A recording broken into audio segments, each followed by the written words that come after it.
여러분들 그 책들 조금 읽으시는지 모르시겠어요? 신앙서적들 보면 여러 가지 뭐 신학에 대한 책도 있고 뭐 간증에 대한 자녀 교육에 대한 뭐 이런 것들이 있는데 최근에 조금 이렇게 그래도 이렇게 눈에 띄는 책 중에 비전 인생이라고 하는 책이 있더라고요. 비전 인생. 제목 좋죠. 비전을 가지고 있는 인생. 그걸 지으신 분이 박수웅 장로라고 하는 분인데 그분이 나름대로 이렇게 유명한 분이에요. 그분이 의사인데 사실은 의사인데 여기저기 많이 불려다녀요. 그분의 간증을 듣고 싶어서 교회들이면 교회들 또 이제 부흥 집회. 요즘에는 이제 부흥 집회 하면은 옛날 좀 같지 않잖아요. 그래서 그 각 연령대별로 하는데 여러분들 혹시 미국에서 한인 1.5세들, 2세들을 위해서 하는 유명한 집회들 한두 개 정도 아시는 거 계세요?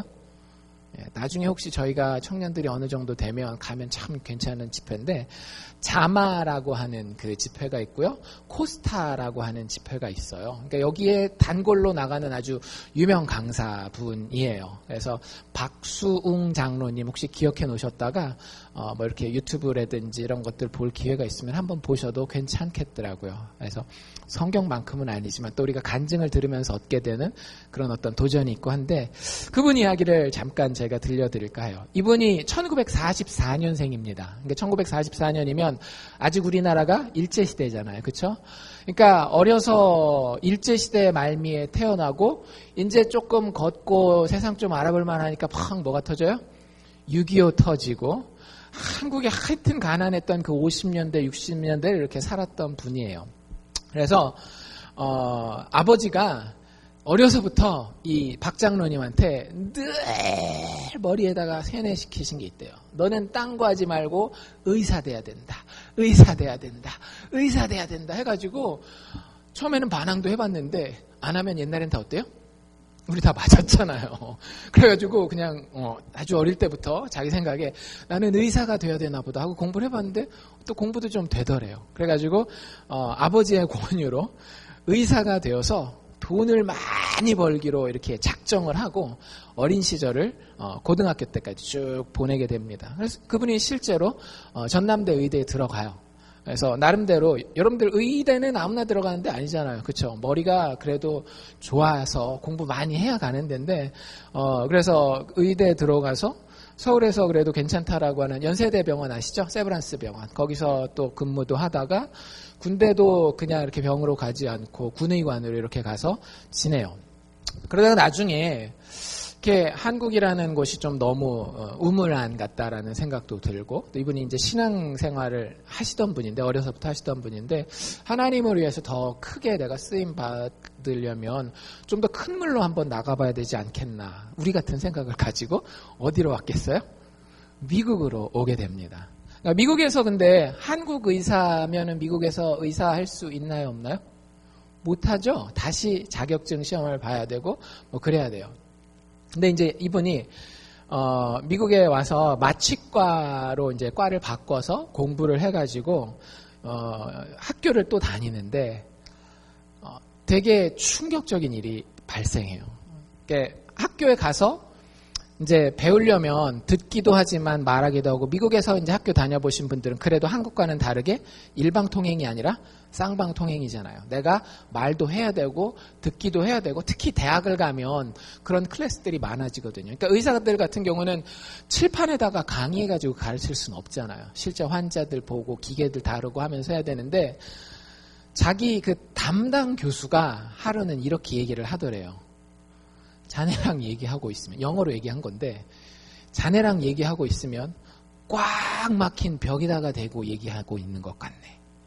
제발 집에 가서 영어 공부 좀 하게. 여러분들 그런 얘기 들어보신 적 있으세요? 미국에서 이민 생활하는데 나는 열심히 영어를 했어요. 벽이랑 영어 하는 것 같습니다. 집에 가서 영어 좀 공부하고 와서 장사하시죠. 여러분들 그날 집에 가서 마음이 어떠시겠어요? 확 무너지지 않겠어요?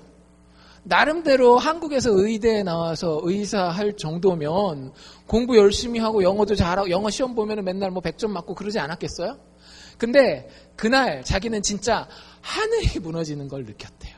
차가운 겨울날 한강물에 풍덩 빠지는 것처럼 너무나 낙담이 되고 의기소침해졌다라는 그런 이야기를 본인의 그 간증책에 써놨더라고요. 비단 이 사람만 그런 의기소침한 일들을 경험하고 사나요? 아니죠. 여러분들도 인생을 얼마나 사셨는지 모르겠지만 어린아이들은 어린아이들대로 학업의 문제를 통하여 또 자녀를 키우는 부모의 입장에서는 자녀를 키우면서 이게 내 뜻대로 되지 않는 것을 인하여서 또 밥벌이를 하고 장사를 하고 어디 가서 일을 하고 그러다 보면 그 일들을 하는 가운데에 우리가 얼마든지 낙담하고 의기소침할 만한 일을 만납니다. 정말로 이분이 표현한 것처럼 하늘이 무너지는 것 같고 정말로 한겨울에 그 얼음물 한강에 자기 혼자 떨어진 것처럼 그런 어려움을 마음으로 다른 사람한테 또 말도 못하잖아요. 그런 경험들을 할 때들이 있다라고 하는 것입니다. 여러분들, 하나님이 이런 상황에 대해서 알고 계실까요? 모르고 계실까요? 결론부터 말씀드리면요, 우리 하나님은 다 알고 계십니다. 그래서 그거에 대해서 성경에 써놨어요. 성경에 써놨어요, 진짜. 우리가 그렇게 하늘이 무너지는 것 같이 낙담하고 정말로 집 밖에도 나가기 싫을 정도로 의기소침해 있을 때가 있을 것을 아시고 그냥 in general이 아니라 그냥 인간이 그러려니가 아니라 여러분들 그 한 사람, 여러분들의 이름을 불러가면서 그 김집사, 그 박권사 막 이 이름을 여러분들 한 명 한 명 알아가면서 그 사람 인생에 지금 이 순간 낙담하고 의기소침한 일이 있을 것이라는 것을 아시고 성경에 여러분들이 읽으라고 하나님의 말씀을 기록해 놓으셨어요. 참 신기하지 않나요? 그러니까 우리 성경을 읽어야 돼요. 여호수아 1장이 바로 그 성경입니다. 여호수아 1장이 우리는 그냥 이렇게 이스라엘에 뭐 그런 역사가 있었나 봐. 난 한국사도 모르는데 굳이 이스라엘 역사까지. 아니에요. 여호수아 1장은 여러분들이 낙담하고 여러분들이 의기소침한 그 순간을 위해서 여호수아의 이야기를 빌어서 하나님이 여러분들에게 이야기하고 계시다라고 하는 겁니다. 꼭 이걸 기억하고 여러분들 이 성경을 읽으실 수 있기를 바라요. 하나님이 이스라엘 백성들을 이끌고 나올 때에 아주 위대한 지도자를 세웠습니다. 그 지도자의 이름은 모세라고 하는 사람이었죠. 그런데 우리가 읽은 부분에서 조금만 앞으로 당겨서 여러분들 혹시 성경이 있으시면 보시면 1장 1절 여호수아서 1장 1절에 이렇게 나와 있어요. 여호와의 종 모세가 죽었다라고 이렇게 얘기를 합니다. 여호와의 종 모세가 죽은 후에 여호와께서 모세의 시종은 우리식으로 얘기를 하면 이제 뭐 몸종이라고 얘기를 하겠지만 어시스턴트 비서 역할을 했던 사람이 있었어요.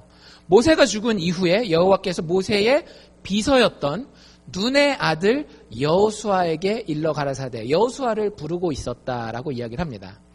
2절, 3절, 4절까지 이렇게 쭉 보시면은 여러분들 나중에 아시겠지만 모세가 죽고 난 다음에 하나님께서는 이스라엘 백성들을 위해서 차세대 지도자를 세우셔요. 그 사람의 이름이 뭐다? 여호수아다라고 하는 거예요. 근데 여러분들 우리가 착각하면 이렇게 생각할 수 있어요. 여호수아가 지금까지 넘버원, 여호수아가 아니라 모세가 지금까지 넘버원, 이제 여호수아가 넘버 2였다가 드디어 모세가 죽어서 여호수아가 승진하고 넘버 1이 되나 보다 이렇게 생각하면 큰 착각이에요. 잘 생각해 보세요. 만약에 여호수아가 편안한 마음으로 이스라엘의 지도자가 되었다라고 한다면 하나님이 오늘 우리가 읽은 5장 5절, 6절, 7절, 8절, 9절 5절 사이에 무려 3번이나 너는 마음을 강하게 하고 담대하라라고 얘기했겠어요? 안 했겠어요? 여호수아가 편안하게 지도자가 되었다라고 한다면 그런 말 할 필요가 없죠. 마음을 강하게 하라, 담대하라 얘기할 필요가 없는 거예요. 하나님이 3번이나 마음을 강하게 하라, 담대하라라고 이야기할 때는 지금 여호수아의 마음이 어떻다라는 거예요? 굉장히 위축돼 있다라고 하는 거예요. 굉장히 낙담돼 있고 의기소침해 있는 그런 상황이라고 하는 거예요. 이유가 있습니다. 아까 얘기한 것처럼 넘버 2에서 넘버 1이 된 게 아니기 때문에 그래요. 물론 넘버 1이 된 건 맞아요. 서열상 넘버 1이 되긴 했지만 지금 그 상황이 아니에요. 여러분들 모세는 이스라엘의 아주 위대한 지도자였습니다. 우리가 출애굽기도 강의하면서 같이 봤잖아요. 그렇죠? 거기에 보면 모세가 어때요? 기적들을 막 베풉니다. 우리가 알고 있는 10가지 재앙들 보면 막 물을 피로 변하게 하고 사람들에게 재앙을 내려서 막 그 큰아들 첫 번째 난 초태생 짐승들 다 죽게 하고 이런 여러 가지 어마무시한 그런 기적들을 막 베풀었어요. 그러면 여러분들이 모세 밑에 따르는 사람들이라고 하면 상식적으로 어때야 돼요? 모세를 잘 따라야 되겠어요? 반항해야 되겠어요? 까딱 잘못하다가는 그 능력으로 내가 크게 매맞을 수도 있잖아요. 그래서 사실 그 출애굽기 앞부분을 보면 상식적으로 이스라엘 사람들은 모세한테 잘해야 돼요. 무서워서라도 잘해야 돼요. 근데 모세가 그 이후로 40년 동안을 이스라엘 백성들을 데리고 광야 생활을 하거든요. 우리가 지난달까지 했었던 민수기의 그 광야 40년 이야기가 나왔는데 큐티하신 분들은 아실 거예요. 어때요? 이스라엘 백성들이 모세 말을 아주 잘 듣죠? 지지리도 안 들어요. 정말 어떻게 그렇게 말을 안 들을 수가 없는지 청개구리도 이런 청개구리가 없어요. 근데 그냥 단지 미운 7살 정도가 아니에요. 모세는 그 일들을 통해서 40년 동안 수차례에 걸쳐서 생명의 위협을 느낍니다. 여러분들 그 민수기에 나와 있는 사례들 보면 실제 이스라엘 백성들이 자기들 마음에 안 들면 어떻게 해요? 모세를 끌어다 놓고 돌을 들고 쳐서 죽이려고 합니다. 하나님이 그래서 가려서 막으신 적이 몇 번이나 있어요. 이걸 40년 동안 제일 가까이에서 본 사람이 누굴까요? 여호수아예요. 그러니까 별로 달갑지 않은 자리예요. 서열상 넘버1은 맞지만 언제 돌 맞을지 모르는 굉장히 힘든 자리에 지금 여호수아가 떠밀려 가는 거예요. 등 떠밀려서. 여호수아의 마음은 굉장히 낙담되고 위축되고 아주 의기소침할 수밖에 없는 상황이었습니다. 그 백성들을 데리고 하나님이 주시는 명령이 뭔가 하면 내가 너희에게 주리라 한 그 약속의 땅에 들어가서 그 땅을 싸워서 정복하라라고 이야기를 하는데 여호수아가 도저히 자신이 없는 거예요. 자기가 모세가 옆에 있으면 그 돕는 역할은 하겠지만 나보고 앞서 나가서 하라니까. 여러분들 그런 거 있잖아요. 누구 따라가는 건 좀 하겠는데 앞에 나가서 하라 그러면은 막 이렇게 막 다리도 떨리기 시작하고 입도 안 떨어지고 막 이런 것들 있잖아요. 그런 상황을 지금 여호수아가 당하고 있는 겁니다. 여러분들도 인생에 그런 상황들 있지 않나요? 지금 내가 당하고 있는 이 상황에 대해서 어디 가서 입도 떨어지지 않는 거예요. 내 가족들, 친척들, 친한 친구들한테도 말할 수가 없을 정도로 내가 너무 의기소침해 있어요. 이 상황을 도대체 어떻게 돌파해 나가야 될지 모르는 그 상황이 우리가 살다 보면 있단 말이죠. 그 상황이 있는 여호수아를 불러다 놓고 하나님이 결론을 이야기하십니다. 그 결론이 우리가 읽은 첫 번째 말씀이에요. 5절에 하나님이 결론을 이야기를 해요. 덜덜덜덜 떨고 있는 여호수아 딱 세워놓고 요 서봐 앉아 무릎 꿇고 앉았지? 자, 결론 뭐예요? 제가 읽어드릴게요. 너의 평생에 너를 능히 당할 자가 없을 것이다. 여러분들 일주일 동안 이거 하나만 묵상하십시오. 다른 거 다 까먹어도 되니까 일주일 동안 이거 하나만 묵상하십시오. 뭐? 너의 평생에 너를 당할 자가 있을 것이다, 없을 것이다? 없을 것이다. 다시 한번. 너의 평생에 너를 당할 자가 있다, 없다? 없다. 여러분들 하나님이 하나님의 백성들을 부르실 때에 우리에게 맨 처음에 알려주는 결론이 있어요. 우리가 자꾸 이걸 까먹는데요. 우리의 평생에는 우리를 대적할 자가 있을 것이다, 없을 것이다? 없을 것이다. 물론 거기에 숨어 있는 좀 더 깊은 뜻은 우리가 더 공부해야 되겠지만, 연구하고 묵상해야 되겠지만, 하나님의 큰 그림은 아주 심플합니다. 우리가 하나님의 부름을 받은 사명을 가진 하나님의 백성이라고 한다면 우리의 평생에 우리를 당할 자가 없을 것이다 라고 하는 것이 아주 하나님의 확신에 찬 결론이에요. 여러분들 제가 아까 성찬식 마지막에 저희 늘 하잖아요. 아이들 이렇게 축복하는데 너무 가슴이 벅차오더라고요. 눈물이 나오는 거를 간신히 참았어요. 하나님이 이 아이들 이렇게 사랑하시고 축복하시고 이끄는데 우리 믿음의 어른들이, 믿음의 선배들이 이 아이들에게 줄 수 있는 가장 큰 축복이 무엇일까? 예수 알고 예수의 신앙을, 그 복음의 신앙을 고백하여서 하나님의 이 음성을 듣는 것이 아닐까? 그 생각하면서 너무 제가 가슴이 벅차올랐어요. 우리 아이들 이 교회 다니면서 편안하게 놀고 좋은 것 보여주고 그런 게 중요한 게 아니라 우리 교회 가난하고 우리 교회 좀 부족하다 할지라도 이 교회를 통해서 이 아이의 마음 가운데에 성령의 음성을 듣는 거예요. 너의 평생에 너를 능히 당할 자가 없을 거야. 하나님이 너와 함께 하시면 너의 평생에 너를 능히 당할 자가 없다니까. 여러분들 그것 이상으로 무엇을 여러분들 자녀들에게 주실 수 있겠어요? 아이폰 6? 곧 나오게 될 아이폰 8? 등록금 다 대주면 여러분들 자녀에게 가장 좋은 거 주는 걸까요? 성적이 좀 안 되면 그냥 집 해주고 비즈니스 해주면 여러분들 가장 좋은 거 줄까요? 아니에요. 여러분들 우리가 우리 자녀들에게 줄 수 있는 가장 큰 것은 하나님의 음성을 듣게 하는 아이로 이 아이를 세워주는 겁니다. 이 아이가 직접 내가 해서가 아니라 하나님 앞에 엎드리고 기도하고 말씀 보는 가운데에 하나님이 그 아이의 귀에 들려주는 그 음성을 듣게 하는 거예요. 너의 평생에 너를 당할 자가 없으리라. 이게 하나님의 아주 확신에 찬 결론이라고 하는 거죠. 벌벌 떨고 있고 낙심하고 있고 의기소침해 있는 이 여호수아에게 하나님 그렇게 얘기하시고 있어요. 도대체 왜 이런 일이 가능한 것인가? 그 뒤에 좀 읽어보면 나옵니다. 네가 어디 가든지 이기는 자가 될 거거든. 위너, 승리자가 될 텐데 그 이유가 뭐냐? 왜 그렇게 될 것이냐? 5절 뒷부분에 뭐라고 나와요? 내가 모세와 함께 있던 것 같이 너와 함께 있을 것임이라. 여러분들 내가 잘났기 때문에 승리자 되는 거예요? 아니에요. 아니죠. 하나님이 우리를 승리자 만든다라고 했을 때 그 법칙은 아주 단순합니다. 나의 능력을 통하여가 아니라 하나님의 능력을 통하여 하겠다라는 거예요. 하나님 능력자이시고 하나님 모든 것을 알고 계시는 지혜자이신데 그분이 우리와 함께 하신다라는 거예요. 하나님이 우리와 함께 하시다. 네 글자로 뭐예요? 임마누엘. 누구에게 이름을 주었죠? 예수 그리스도에게. 여러분들 하나님이 우리와 정말 함께 계시지 않나요? 예, 정말 함께 계셔요. 여호수아의 일생을 여러분들 한번 살펴보십시오. 여호수아가 나중에 여호수아서 끝에 가서 보면 120세에 죽거든요. 그런데 모세 때부터 여호수아 전체를 다 걸쳐서 보면 한 번도 하나님이 여호수아와 함께 하시지 않은 적이 없어요. 그래서 하나님 직접 얘기합니다. 내가 너와 함께 있는 것에 대해서 그 5절 뒷부분에 뭐라고 풀어서 설명하는가 하면 내가 너를 떠나지 아니할 것이다. 40년 동안 이 80세에 지금 사명을 받는 거거든요. 120년 인생 전체뿐만 아니라 특별히 본인이 그렇게 어려워하고 힘들어하는 그 상황 40년 가운데에 하나님이 여호수아를 한 번도 떠나지 않으세요.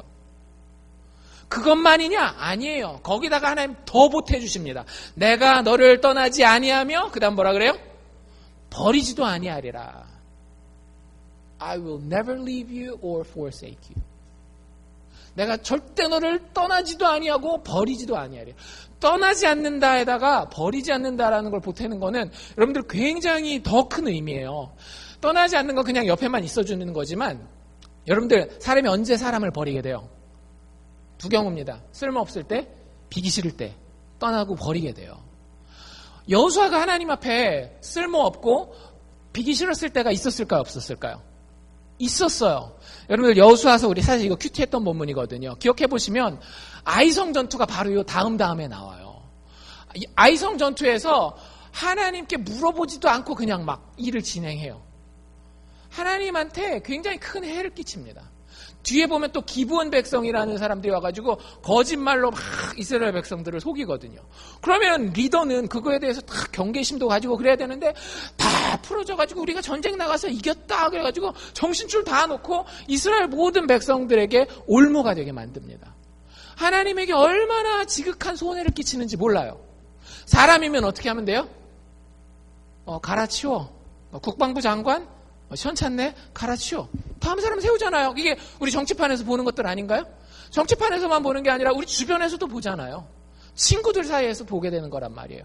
그런데 하나님은 어떻게 하시겠다라고요? 내가 너를 떠나지 않으며 버리지 아니하리라. 세상에 얼마나 험한 일들이 많이 일어납니까? 자기 자녀라 할지라도 자기가 불편하면 어떻게 해요? 버리고 가잖아요. 화장실에다가 버리고 가고, 그나마 고아원에다가 버리는 거는 좀 낫고, 아예 뱃속에서 지워버리고. 하나님 그러시지 않는다라고요. 하나님은 우리의 잘남과 못남을 떠나서 하나님이 우리를 택하시기로 작정하신 이상은 절대 우리를 떠나지도 않고 우리를 버리시지도 않는다라고 하는 거예요. 그렇기 때문에 그 하나님이 우리와 함께 하시기 때문에 우리가 어딜 가든지 승리자가 될 수 있다라고 하는 겁니다. 세상에서 만나는 그 누구와 겨뤄도 우리 예수 믿는 사명자들은 지지 않게 돼요. 여러분들 용기를 내실 수 있기를 바랍니다. 세상 예수 믿는 믿음이 있다라고 하면 담대히 살 수 있어야 돼요. 여기저기 가서 비굴할 필요가 없어요. 교만하고 아나무인격인 사람이 되라는 얘기가 아니에요.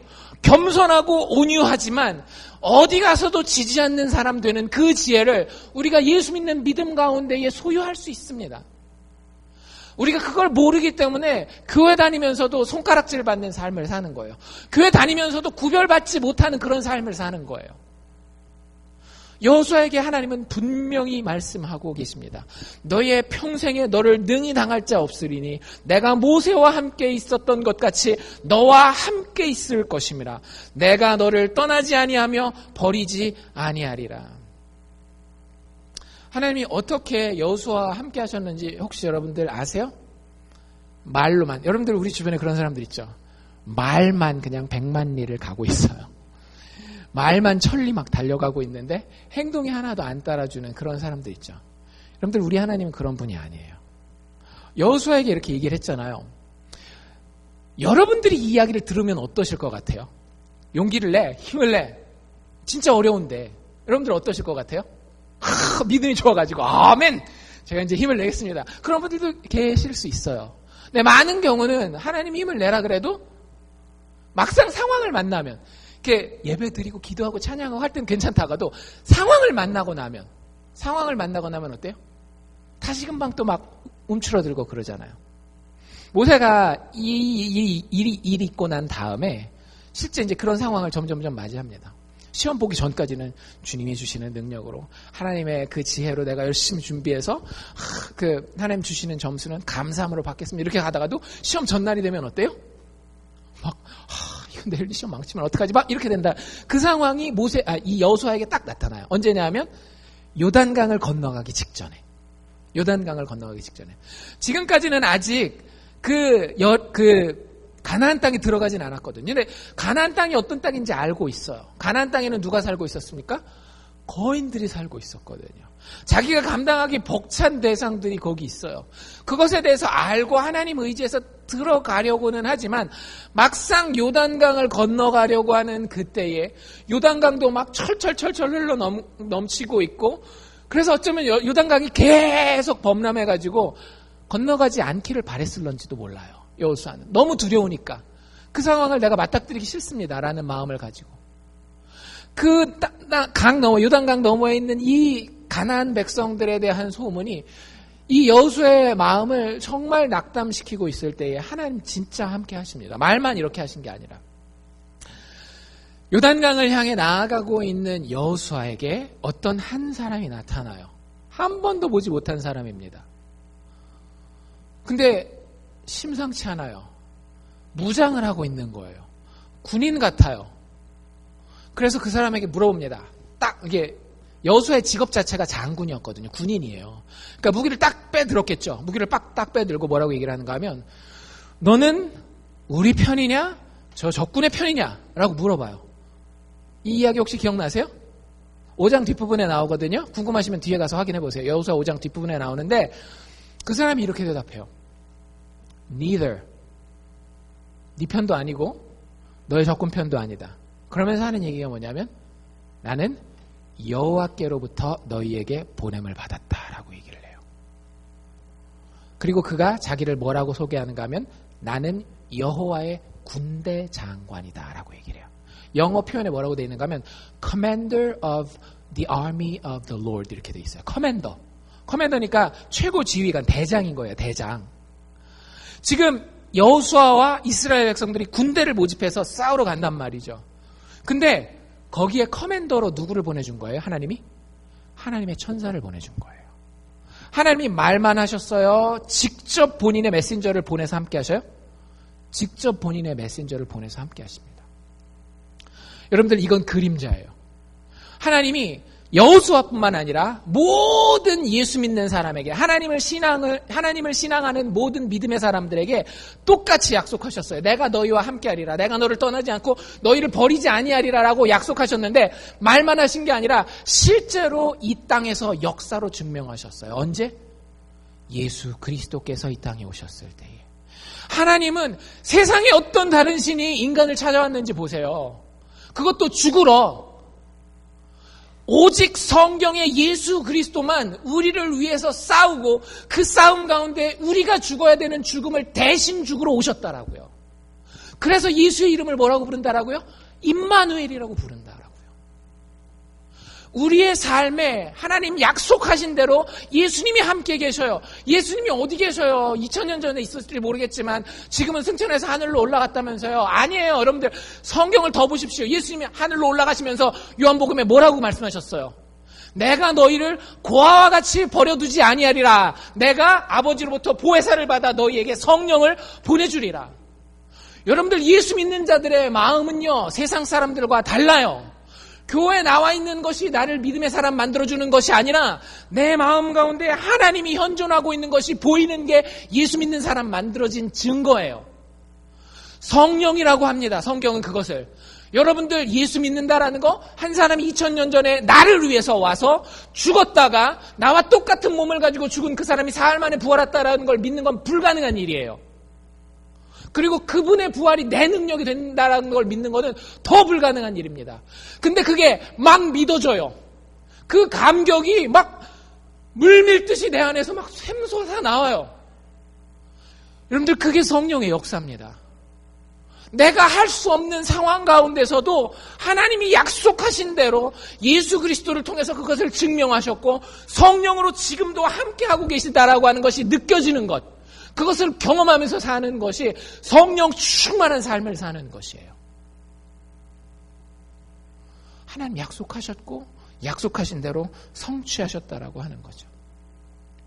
우리를 고아와 같이 버려두시지 않아요. 우리를 떠나지 않으셔요. 오히려 우리에게 오시고 우리와 함께 계십니다. 그리고 우리가 받아야 되는 그 버림받음을 누가 받으셨어요? 예수님이 십자가에서 받으시잖아요. 기억나세요? 온 하늘이 캄캄해지고 하나님의 빛이 예수로부터 고개를 돌리는, 예수가 버림받은 이유는 우리가 버림받지 않기 위함입니다. 그만큼까지 하나님은 우리와 함께 해주기를 원하시는 거예요.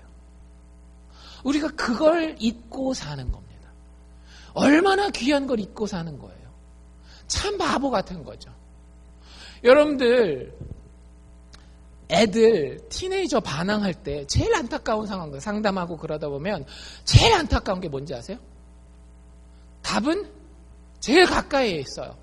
자기를 제일 아끼고 제일 사랑해주는 사람은 바로 옆에 있어요. 누구?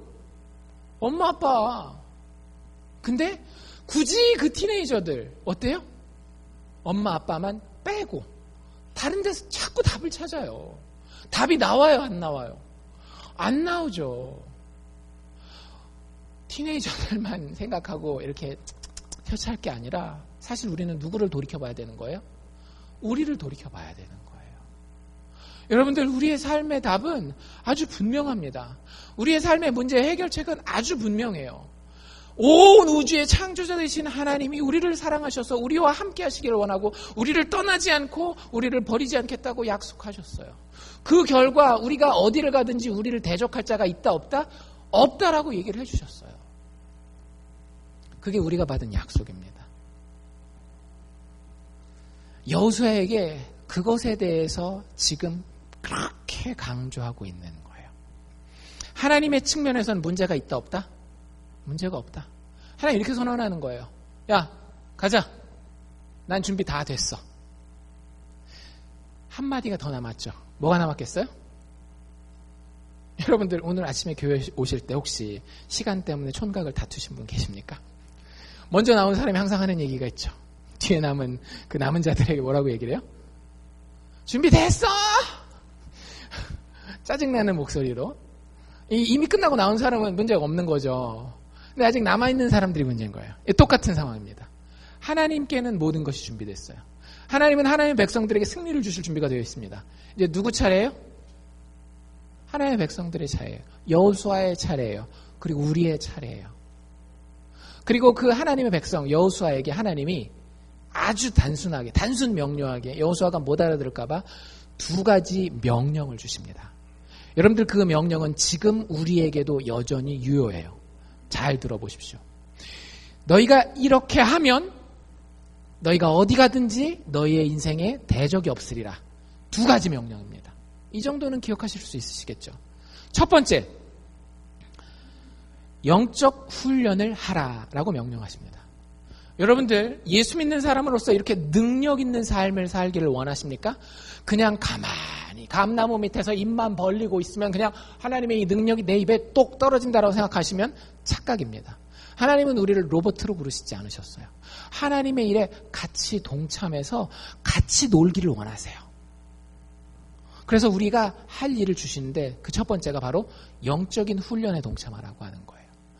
8절 제가 한번 읽어드릴게요. 8절. 이 율법책을 요즘식으로 얘기를 하면 뭘까요? 성경책이죠. 그 당시에는 모세 오경 5권밖에 없으니까 그걸 율법책이라 부르거든요. 성경책을 내 입에서 떠나지 말게 하라. 이게 무슨 얘기예요? 성경책을 입에 물고 있으라는 얘기예요? 이거 두꺼워서 입도 안 벌려지는데 이거 입에서 떠나지 않게 하라는 게 그런 얘기인가요? 무슨 얘기겠어요? 그 당시엔 책이 있었어요? 없었어요?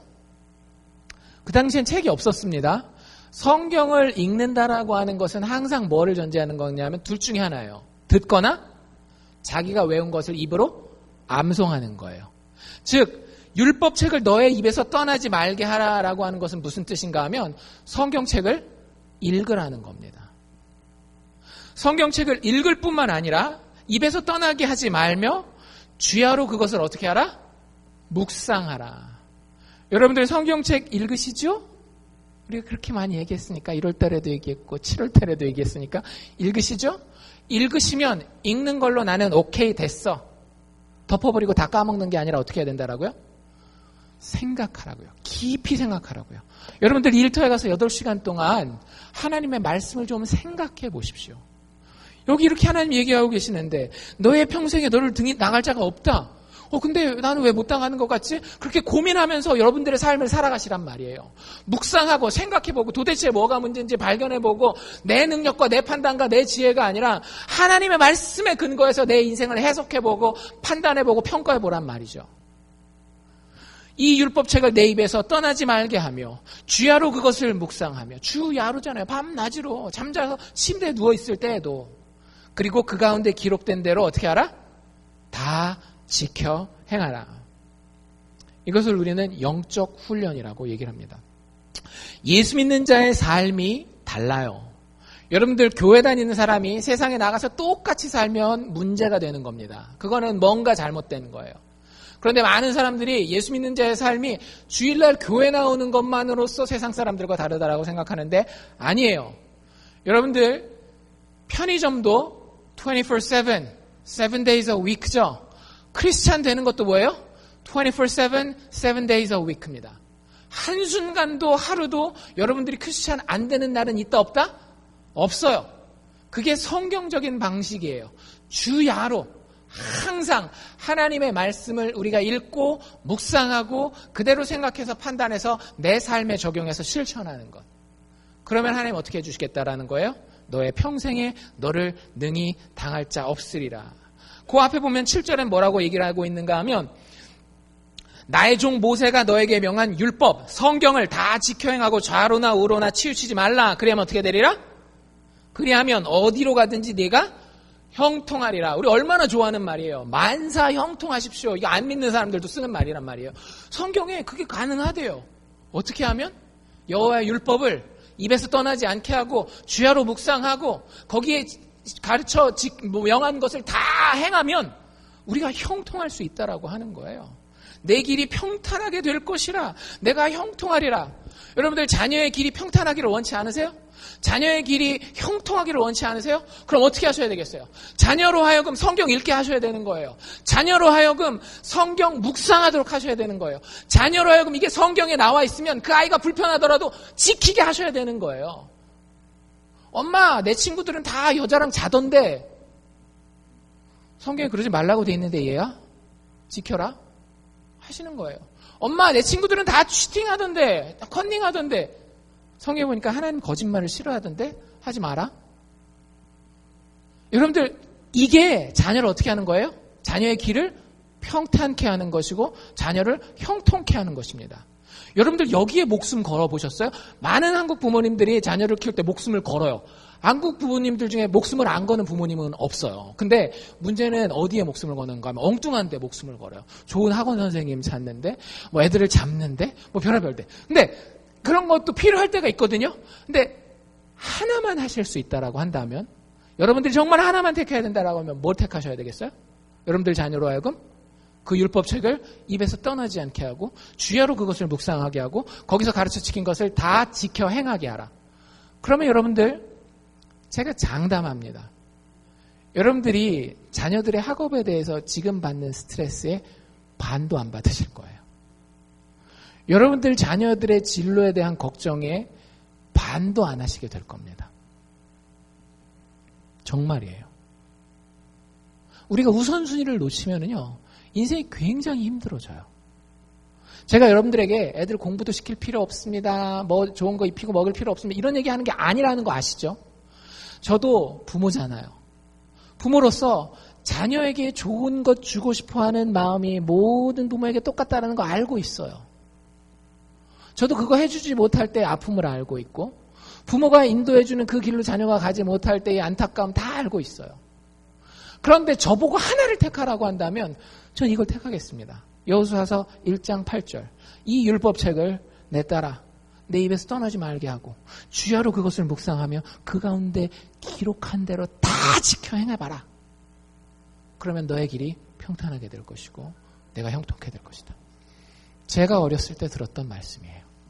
제가 어렸을 때 저희 부모님에게 들었던 말씀입니다. 어렸을 때 듣기 좋았을까요? 싫었을까요? 솔직히 말하면 굉장히 듣기 싫었습니다.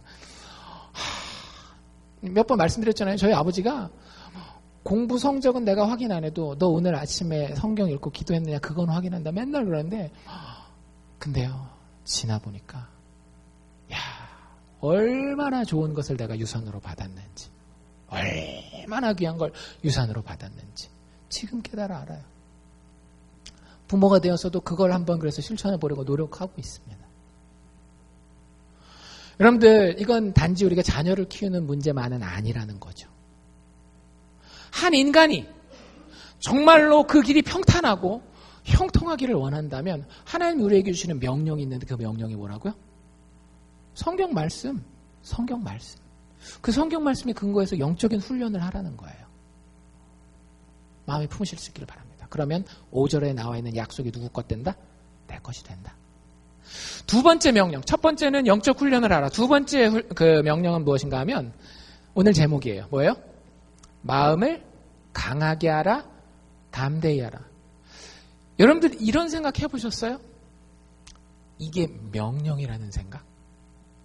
많은 경우에 우리는 이 여호수아서 말씀을 읽으면서 그냥 하나님 우리를 사랑하시고 축복해줘 이렇게만 생각해요. 근데 이번에 제가 이렇게 준비하면서 읽어보니까 이게 명령이에요. 여러분들 명령은 뭐예요? 해야 되는 거예요. 그냥 격려의 말이랑 명령은 완전히 다른 거예요. 이건 격려의 말이 아니에요. 하나님 우리를 향해서 딱 대놓고 너희 평생에 너희를 당할 대적이 없을 텐데 조건이 있어. 이 명령을 지키면 돼.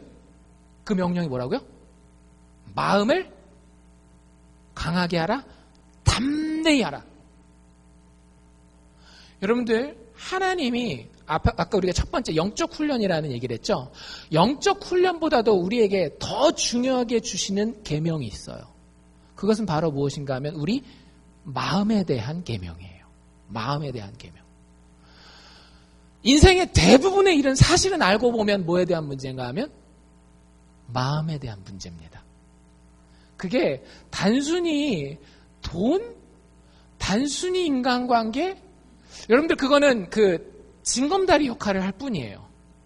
그 핵심에 탁 들어가 보면 다 무슨 문제인가 하면 마음의 문제예요.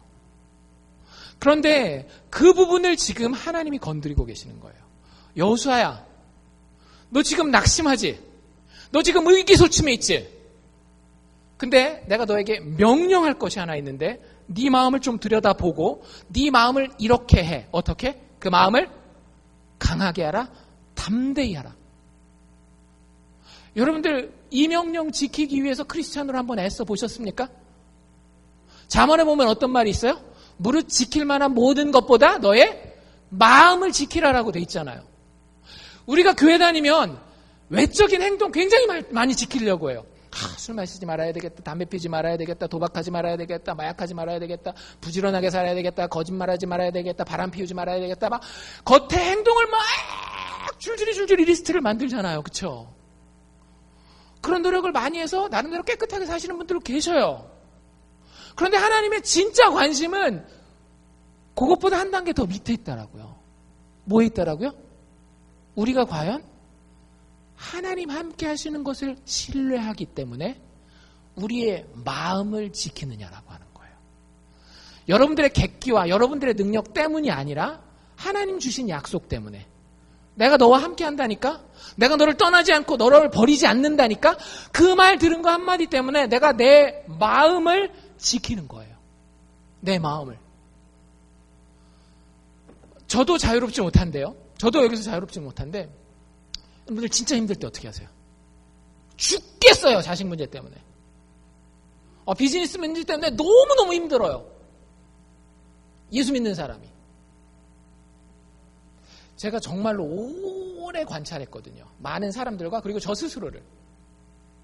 저 같은 경우는 많은 경우에 보니까 안 그러려고 노력은 합니다. 근데 많은 경우에 유튜브에 앞에 가서 앉아있더라고요. 그냥 쉽게 탁 웃고 이렇게 잊어버릴 수 있는 그런. 근데 저만의 얘기인가요? 어떤 사람은 막 낙심되고 위축되면 많이 좋은 거 막 먹고 찾고 다니고 그러죠. 어떤 사람들은 누굴 찾아요? 친구들 찾잖아요. 여자들은 커피 마시고 남자들은 술 마시고. 힘들 때 더 그러잖아요. 근데 하나님 우리에게 주시는 계명을 잘 들어보십시오. 명령을 잘 들어보십시오. 그럴 때 어떻게 하라고요? 함께 하시는 하나님 바라보고 우리의 마음을 강하게 하고 담대히 하라고 명령하고 계시는 거예요. 왜 이 복음의 능력을 사용하지 못합니까? 주님은 이것을 위해서 목숨까지 바치고 죽으셨는데 우리는 그거 그냥 쓰레기통에다 처박아 놔요. 딴 거 없나 하고 다른 쓰레기통 들고 뒤지고 다닙니다. 우리가 그래서 되겠어요? 여러분들 노래가 얼마나 여러분들을 위로해 줍니까? 음식이 여러분들을 얼마나 위로해 줍니까? 술과 담배가 커피가 여러분들을 얼마나 진짜 위로해 주십니까? 아니잖아요. 여러분들 우리에겐 실체가 있어요. 영혼을 뛰어넘는 죽음을 넘어서는 실체가 있더라고요. 예수 그리스도의 죽음과 부활을 통해 드러난 하나님의 사랑, 그분의 능력, 그분의 함께하심. 내가 너를 떠나지 않고 너를 버리지 아니하리라. 그거 붙잡으십시오.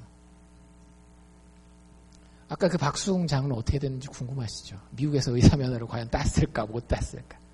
따요. 참 재밌는 분이에요. 그분이 이제 한국에서 하던 그 자기 전문 분야를 내려놓고 미국에 와서 과를 바꾸거든요. 이분이 하나님 앞에 서보려고 했던 분이 분명한 것 같아요. 왜 그런가 하면 미국에 와서 과를 고르는데 고민을 할 거 아니에요. 새로 공부해야 되니까 어차피 자기가 처음부터 선택할 수 있는 거니까. 내 과를 한번 생각해 봤대요. 근데 자기가 의사하면서 지금까지 느낀 게 뭐냐면 자기는 하나님의 일을 너무나 하고 싶은데 젊은이들한테 이 비전이 있거든요. 그래서 젊은 청년들한테 하나님 믿는 정체성이 어떤 건지를 막 얘기해 주러 이렇게 아까 얘기했던 코스타라든지 자마 이런 데 가서 사역을 하고 싶은데 의사하는 게 너무 바쁜 거예요. 그래서 미국 와서 과를 고르는데 내 과를 할까 고민을 해봤대요. 근데 내 과는 온몸 다 아프면 오잖아요. 그러니까 사람들이 오지게 많은 거예요. 너무 바빠가지고 하나님 일을 할 시간이 없는 겁니다. 외과? 그래서 봤더니 부러지고 막 이런 사람들 이게 시간 정해가지고 오는 게 아니라는 거죠. 사고 나면 막 응급실에서 항상 전화오고 삐삐차고 막 이래야 되니까 안 되는 거예요. 그래서 하나님이 일을 할 수 있는 제일 한가한 과가 어딘가 찾아봤더니 혹시 어떤 과인지 아세요? 마취과래요. 마취과 공부를 그래서 시작해가지고 여유롭게 공부를 해서 마취과 의사가 됐답니다. 근데 아까 그 얘기로 들어갑시다. 자기 마취과 공부를 하는데 그 담당 교수한테 무슨 얘기를 들었더라고요? 너랑 영어하고 있으면 벽에다가 대고 영어하는 것 같으니까 제발 가서 영어 공부를 하고 오든지, 속으로는 사실 무슨 얘기겠어요? 때려치든지. 여러분들 한국에서도 한국의 외국인 노동자들 보면 자기 나라에서 막 그 의사 박사하고 했던 사람들이 한국 와가지고 창문 닫고 그러거든요. 충분히 그럴 수 있는 상황이에요 지금. 근데 이분이 그날 집에 가서 말씀을 봅니다. 여러분 그래서 말씀 보는 게 진짜 중요해요. 신앙생활은 성령의 감동함은 내 능력으로 내 의지로 되는 게 아니에요. 하나님이 나에게 음성을 들려주실 때 되는 건데 어디서 들으시겠어요? 성경 말씀이거든요. 그날 가서 하나님 말씀을 주시더래요. 여러분들 8월 1일 큐티 본문입니다. 8월 1일 큐티 본문. 시편 42편. 제가 읽어드릴 테니까 잘 들어보십시오. 내 영혼아, 자기 영혼한테 얘기하는 거예요. 내 영혼아, 네가 어찌하여 낭망하며 어찌하여 내 속에서 불안해하여 하는고. 너는 하나님을 바라라. 나는 내 얼굴을 도우시는 내 하나님을 오히려 찬송하리로다. 주변의 상황이 정말로 너무 힘들어요. 낙담돼요. 의기소침해 있어요. 근데 하나님 말씀을 주셨더라고요. 너 누구 쳐다봐? 누구 쳐다봐? 누구 쳐다봐? 날 쳐다봐. 그리고 그 바라본 하나님을 가지고 네 영혼에게 명령해. 뭐라고? 마음을 강하게 하라. 담대히 하라. 내 영혼아 네가 어찌하여 낭망하며 어찌하여 나의 속에서 불안해하여 하는고. 너는 하나님을 바라라. 내 얼굴을 도우시는 내 하나님을 나는 오히려 찬송하리로다. 하나님 그러고 나니까 그분에게 지혜를 주시더래요. 너무 창피하고 생각해보세요. 나이가 40이 넘어서 유학 와가지고 의사라고 탁 재고 있는데 뭐야 너 말도 못해 이런 얘기를 들었으니까 얼마나 위축됐겠어요. 의사가 무슨 필요가 있고 박사가 무슨 필요가 있겠어요. 근데 하나님 지혜를 주시고 담대함을 주시는 거예요. 생각해보니까 내 영혼아 나에게는 하나님이 있지 않느냐. 하나님 사명을 가지고 날 여기에 부르셨으면 분명히 쓰시지 않겠어? 생각해보니까 돌쟁이 1살짜리 애들도 말을 잘 배운다라고 하는 거죠. 그리고 그 돌쟁이가 배우는 말은 누가 만들어 놓으신 거예요? 하나님이 만들어 놓으신 거예요. 하나님이 능력 주시고 공급해 주시면 내가 얼마든지 이 어려운 영어 감당할 수 있다. 내가 돌쟁이의 마음으로 하나님 앞에서 낮춰져서 사람 앞에서는 필요 없고 하나님 앞에서 낮아져서 하나님 주시는 지혜로 하나님이 맡기시는 이 사명 영어 감당하리라 하고 담대하게 나갔대요. 그때부터는 부끄럽지가 않은 거예요. 그래가지고 가가지고 나 학교 간다. 뭐라 그랬을까요? 나 아이 학교 스쿨 간다. 고 아이 스쿨 고 막 근데 그렇게 얘기를 했는데 알아듣더래요. 근데 여러분들 영어 공부해보신 분들은 아시죠? 뭐가 제일 중요해요? 부끄러움이 이게 제일 큰 장벽이거든요. 하나님이 그렇게 지혜를 주시고 그렇게 담대함을 주시니까 결국에 의사면허 패스했다라고 못했다라고요? 의사면허 패스했다라고요. 돈을 잘 벌어서 자기 어렸을 때 소원처럼 돈을 잘 벌어서 집에 수영장도 만들고 사우나도 만들고 했대요. 근데 그분 하시는 얘기 중에 재미있는 얘기가 있어요. 자기가 예수 믿은 이후로 예수를 이제 어려서부터 모태신앙이긴 했지만 대학교 2학년 때 개인적으로 예수님을 체험했다 그러더라고요. 예수 믿은 이후로 자기가 바뀌었다라는 거죠. 아까 뭐라 그랬어요? 가난한 시절에 태어나서 돈 많이 버는 의사 되는 게 꿈이라 그랬잖아요. 예수 믿기 전까지 자기는 야망의 사람이었대요. 야망의 사람. A man of ambition. 근데 예수 믿고 나니까 그게 아니라는 걸 알았대요. 여러분들 제가 여러분들에게 드릴 수 있는 몇 가지 기도의 방향성이 있거든요. 그 중에 하나 제가 가끔씩 할 수 있는 기도 하기도 합니다. 그러니까 뭐냐면 하나님 이분 원하는 대로 끝까지 한번 가게 해주십시오. 돈을 진짜 많이 벌고 싶다. 그럼 돈을 그냥 막 파묻힐 정도까지 돈 좀 벌게 해주십시오. 자녀가 잘 되게 자녀 그냥 막 대박 나게 해주십시오. 근데 제가 그 기도를 하는 이유는 뭔지 아세요? 그분이 그러더라고요. 그분이 세상 거 다 가져봤대요. 이제 생각해보세요. 집에 수영장 있고 사우나 있을 정도면 웬만한 거 다 가진 거 아니겠어요? 집에서 자기 수영했을까요? 안 했을까요? 10년 동안 수영장에 들어간 분이 없답니다. 사우나 해놨는데 처음에 한두 번 들어가고 나중에는 안 들어가죠. 마치 여러분들 집에 있는 트레드밀처럼. 운동을 열심히 해보리라 비싼 거 막 좋은 장치 다 돼 있는 거 샀는데 나중에 보면 뭐가 돼 있어요? 빨래거리가 돼 있는. 야망이 있어서 가지고 싶잖아요. 그때까지는 그렇게 그게 귀해 보이는데 막상 가지고 나면 귀하지 않다라고 하는 거죠. 취미생활도 그래요. 취미생활도. 내가 이걸 너무너무 잘해보고 싶어요. 그래서 어떤 취미생활에 경제에 딱 이러잖아요. 예전에 이제 저희 고등학교 때는 당구장 잘 가면 안 되는 데였거든요. 어쩌다 한 번씩 이렇게 가야 되는 상황이 생기면 당구를 너무너무 잘하고 싶어요. 근데 경제에 이르잖아요. 선배들 중에 경제에 이르는 선배들은 어떨까요? 당구장 가도 그만 안 가도 그만 그렇게 되더라고요. 여러분들 그 야망이 별게 아니라는 걸 깨닫게 되고 이분이 내려놓더래요. 그리고 나서 자기는 이제부터 야망의 사람이 아니라 비전의 사람. A man of vision. God's vision. 하나님이 뭘 원하시는지, 하나님이 어떻게 인생 살기 원하시는지 그거 바라보는 사람이 됐더라고요. 그 만족이 너무 크고 좋아서 그분이 60세가 되었을 때 은퇴를 해버려요. 지금부터 10년 전인데 의사 다 접어놓고 자기 큰 집도 다 팔아버리고 지금은 하나님이 시키시는 그 일만 하면서 청년들 만나고 젊은이들한테 인생이 무엇인지 어떻게 하나님을 체험하면서 사는 것인지에 대해서 전하면서 다닌다라고 얘기를 하더라고요. 신학 안 했어요. 목사님도 아니에요. 그냥 평범한 평신도입니다. 여러분들은 어떤 인생을 꿈을 꾸십니까? 저는 여러분들의 삶에 이런 일이 일어나기를 원합니다. 예수 안에서 항상 함께 하시는 하나님의 비전의 사람들이 여러분들이 꼭 되기를. 하나님의 비전의 사람이 되기를. 그게 그냥 되는 게 아니에요. 마음을 강하게 하라, 담대히 하라. 예수가 나를 위해서 죽고 다시 살아나셨는데 그분 나와 함께 하시면 내가 무엇이든지 할 수 있으리라. 마음을 강하게 하라, 담대하라. 내 영혼아 어찌하여 낭망하며 어찌하여 내 속에서 불안해하는고. 내 하나님을 바라라. 사업이 힘드십니까? 자녀 때문에 힘드십니까? 건강의 문제 때문에 어려우세요? 어떤 식으로 하나님이 우리를 인도하실지는 모르지만 하나님의 답은 단순합니다. 낭망하지 말고 좌절하지 말고 내 앞에 나와 엎드리고 나를 따르라. 그리하면 내 평생에 너를 대적할 자가 없으리라. 우리 교회 신임 장로들을 지난주에 선출을 했습니다. 많이들 걱정하시면서 사실은 그 직분을 받으셨어요. 여러분들 직분을 맡으신 분들 내 능력으로 감당하는 게 아닙니다. 하나님이 맡기셨을 때 하나님의 능력으로 하나님의 함께 하심을 바라고 그 직분 감당하는 겁니다. 다른 것 바라보지 아니하고 주님이 나에게 주신 명령, 마음을 강하게 하라, 담대하라. 그것 가지고 그 직분 감당하는 겁니다. 아니 직분자들 뿐만 아니라 예수 믿는 모든 사람들이 우리의 비전의 인생을 그렇게 감당하는 겁니다. 마음을 강하게 하라, 담대히 하라.